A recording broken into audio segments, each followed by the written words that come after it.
मागील 5 वर्षात बाजार समितीला कर्जमुक्त केली.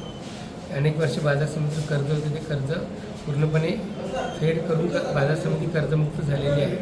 आता उर्वरित कालावधीत उपसभापती जालिंदर पाटील साहेब असतील, मी स्वतः असेल आणि आमचे उर्वरित सर्व 16 सहकारी असतील, त्यांना सर्वांना एकत्र घेऊन आम्ही ज्या पायाभूत समस्यांबाबत काही समस्या आहेत त्या सोडवण्यासाठी एकजुटीनं काम करू. येथे येणारा शेतकरी असेल, व्यापारी असेल, मापाडी असेल, माथाडी असेल, या चारही घटकांच्या विकासासाठी काम करू. जी अस्वच्छता आहे ती स्वच्छ, हा परिसर स्वच्छ कसा होईल यासाठी आम्ही एकत्रित बसून सकाळीच आम्हाला आमदार कतोरे साहेबांनी सांगितलं की जो या ठिकाणी कचरा एकत्र होतो, जो गोळा होतो, तो कचरा भाजीपाल्याचा कचरा आहे, फुलांचा कचरा आहे, याच्यावरती एक विल्हेवाट म्हणजे कचऱ्याचा विल्हेवाट करणारा प्रोजेक्ट या ठिकाणी राबवला जाईल आणि त्याचं रिसायकलिंग करून त्या कचऱ्यापासून खत कसं तयार होईल यासाठी आम्ही सगळे आम्ही दोन्ही पदाधिकारी आणि संचालक काम करणार आहोत.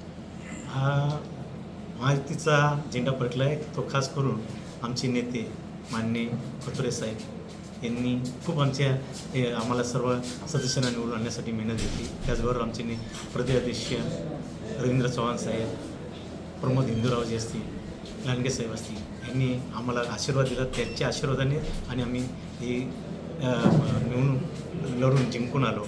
आणि आज आमच्या सभापतींनी सांगितल्याप्रमाणे ज्या ज्या काही समस्या आहेत त्या आम्ही सर्व संचालक मिळून ते सोडवण्याचा प्रयत्न करू आणि त्याच्यासाठी आम्हाला आमच्या नेत्यांचा हा पाठबळ आहे आणि त्यांच्या पाठबळाने आम्ही पूर्ण समस्या